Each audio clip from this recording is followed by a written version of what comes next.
Halo teman-teman, jumpa lagi di Mas Aryo Channel, terus belajar terus tumbuh. Seperti biasanya di channel ini kita akan membahas seputar dunia dagang dengan singkat, padat, dan juga sederhana.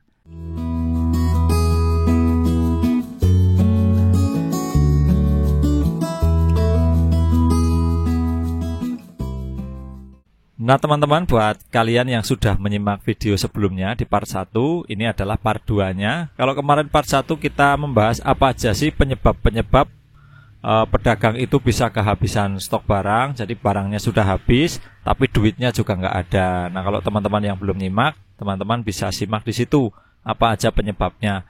Nah kemudian di part 2 ini kita akan coba bahas sama-sama, sharing bareng-bareng, terus solusinya kalau kondisi itu sudah terjadi. Nah kalau teman-teman tidak mengalami, dan harapannya jangan mengalami seperti itu ya. Nah teman-teman bisa belajar di part 1, lihat penyebabnya apa saja supaya teman-teman tidak perlu mengalami. Nah kalau yang sudah terlanjur, kita lihat satu-satu teman-teman. Solusinya bagaimana? Langkah pertama yang bisa kita ambil, yang bisa kita lakukan kalau sudah terlanjur barangnya itu habis, dagangannya habis tapi duitnya nggak ada. Yang pertama kita harus putuskan teman-teman. Nah ini soal keputusan, kalian ini masih mau menjalankan usaha ini atau tidak, masih mau melanjutkan warungnya atau tokonya atau tidak, atau kalian mau berpikir sementara cari pekerjaan lain dulu, atau mungkin mau bekerja saja tidak mau berdagang lagi. Nah itu teman-teman harus putuskan mau lanjut atau mau tidak. Nah kalau kalian putuskan mau lanjut, kita juga lanjut teman-teman ke yang nomor 2, poin kedua. Kalau teman-teman tidak mau lanjut usahanya, ya sudah, berarti selesai ya, sudah tidak ada masalah lagi. Teman-teman tinggal menjalankan pekerjaan barunya, dan yang kemarin kita sudah tutup buku, sudah tutup yang kemarin dan buka lembaran baru dengan pekerjaan baru. Nah sekarang poin kedua buat kalian yang memutuskan untuk lanjut usahanya, kita lanjutin gitu. Kalau usahanya mau dilanjutkan dengan kondisi yang barangnya habis, kemudian duitnya juga habis, otomatis teman-teman kalian harus mulai dari nol. Harus di restart lagi, harus di reset lagi usahanya dari nol. Karena kan barangnya sudah nggak ada dan modalnya sudah nggak ada. Makanya tadi di awal kita harus putusin dulu mau lanjut apa enggak. Nah kalau mau lanjut kondisinya seperti itu. Kita harus bisa menerima dulu bahwa kondisinya memang buruk. Kondisinya memang tidak baik-baik saja gitu, bahwa barangnya nggak ada, duitnya juga nggak ada, mungkin ada sisa-sisa ya barang-barangnya. Nah kita harus mengisi lagi teman-teman barang-barang itu, stoknya harus kita siapkan lagi. Kemudian setelah kita siapkan lagi baru kita jalankan. Nah ini ketika mau mengisi stok, ini kesempatan untuk kita mau mengisi dengan barang-barang seperti kemarin jenisnya, atau mau ada perubahan ini. Nah setelah kita mulai dari nol teman-teman, kita menjalankannya dengan lebih hati-hati gitu ya. Kita kenali dulu penyebabnya apa. Seperti di awal video tadi saya udah bilang, kemarin itu kita kehabisan barang, kehabisan duit, semuanya habis. Itu penyebabnya apa?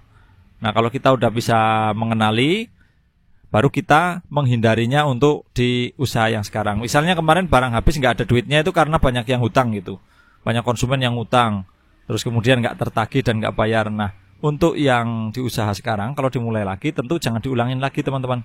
Kalau masih sistemnya sama, hasilnya nanti pasti akan sama, dan kalian akan rugi 2 kali. Rugi usahanya 2 kali, rugi waktunya 2 kali, rugi tenaganya 2 kali, dan menjengkelkan sekali teman-teman kalau 2 kali sudah sampai gagal seperti itu. Atau mungkin penyebabnya misalnya uangnya ini dipakai sendiri terlalu banyak sampai lupa, akhirnya terlena memakai uang usaha. Dan ketika mau belanja barang lagi, belanja modal, duitnya sudah nggak ada. Itu juga harus diperhatikan teman-teman. Jadi kenali dulu kemarin yang paling bikin usaha ini kehabisan duit ini apa. Jadi jangan dilakukan lagi teman-teman. Poin yang kelima, setelah kita bisa tahu penyebabnya, kemudian sudah kita evaluasi, kita menjalankan usaha ini dengan lebih hati-hati teman-teman. Itu tentu ya, pasti ya, lebih hati-hati daripada yang kemarin. Jangan menggampangkan, jangan apa-apa, udahlah nggak apa-apa, udahlah nggak apa-apa, jangan seperti itu. Nanti kita bisa jatuh ke lubang yang sama teman-teman. Nah terus kalau hati-hati, terus fokusnya kemana? Fokusnya adalah ke pertumbuhan usahanya. Kalau kemarin itu gambarannya barangnya habis, duitnya juga habis, nggak ada, berarti usahanya kan tidak bertumbuh ya, bukan cuma nggak bertumbuh tapi makin lama makin merosot, makin susut. Nah, kalau kita memutuskan untuk memulai lagi, tentu sekarang fokusnya justru ada di situ, justru mengembangkan usahanya. Jadi jangan buru-buru ingin memakai untuk kebutuhan pribadi terutama. Saran saya teman-teman, buka dengan konsep yang baru. Misal terutama kalau duitnya ini nggak ada karena banyak konsumen yang hutang dan nggak tertagih. Dan menagih itu susah ya, sulit sekali namanya menagih hutang itu teman-teman. Jadi misal kemarin kalian pakai konsep toko kelontong biasa, kalian bisa ganti dengan konsep minimarket misalnya. Kalau minimarket itu kan tidak ada utang-utangan ya, juga nggak ada istilahnya tawar-menawar dan sebagainya. Dan masyarakat sudah, sekarang semuanya sudah familiar dengan konsep minimarket. Jadi ketika datang ke toko yang konsepnya minimarket, mereka akan ambil dan ketika mau keluar, ya ketemu di kasir dan harus membayar. Itu hanya contoh. Atau teman-teman bisa menyesuaikan dengan kondisi di tempat teman-teman sendiri yang paling cocok bagaimana. Atau misal mengganti barang dagangan yang tadinya barang kebutuhan sehari-hari, misalnya lebih banyak ke sembako. Kemudian yang kedua ini lebih banyak ke makanan ringan dan jajanan anak-anak gitu. Kalau yang dihutang paling banyak itu biasanya yang nomor 1 rokok, yang nomor 2 pulsa, dan nomor 3 itu barang-barang sembako kebutuhan sehari-hari. Jadi kalau teman-teman kendalanya adalah dihutang konsumen, supaya nggak dihutang lagi ya hindari juga barang-barang 3 itu tadi. Kalau kebutuhan sehari-hari itu sembako kan ibu-ibu ya yang biasa ngutang ya. Datang ambil garam bawa dulu ya, datang ambil kecap bawa dulu ya dan sebagainya. Pulsa dan rokok juga seperti itu. Jadi kalau teman-teman memungkinkan bisa mengganti produk dagangannya yang minim dengan risiko dihutang, yaitu biasanya jajanan. Jajanan itu konsumennya anak-anak. Mereka itu nggak pernah hutang kalau anak-anak, yang hutang ibunya. Setelah kita menjalankan usaha ini, yang kedua ini lebih hati-hati, lebih fokus pada pertumbuhan usaha. Jangan lupa juga seperti di setiap video saya selalu mengingatkan juga akan hal ini, yaitu pisahkan duitnya teman-teman. Duit usaha jangan dikantongin sendiri, jangan dicampur dengan uang pribadi. Kenapa demikian? Karena nanti statusnya nggak jelas. Duit pribadi yang mana, duit usaha yang mana. Jadi nanti bisa saling silang terpakainya. Nanti teman-teman punya kebutuhan pribadi bisa ambil dari kebutuhan dari uang usaha ya, karena nggak dipisah, karena semuanya tercampur kan statusnya nggak jelas.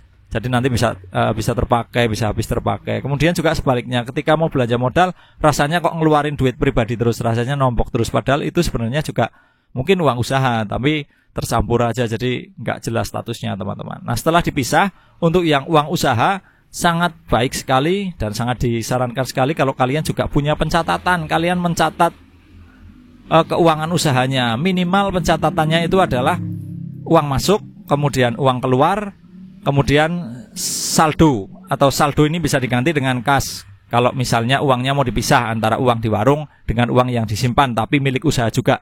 Jadi kalau mau dibedakan uang yang ada di kasir misalnya untuk kembalian dengan uang yang sudah disimpan, kalian bisa menggunakan pencatatan bentuk saldo. Saldo itu total. Jadi total kekayaan toko dan warung kalian dalam bentuk uang itu berapa. Bedanya itu. Kalau kas adalah uang yang ada di laci, yang untuk kembalian berapa.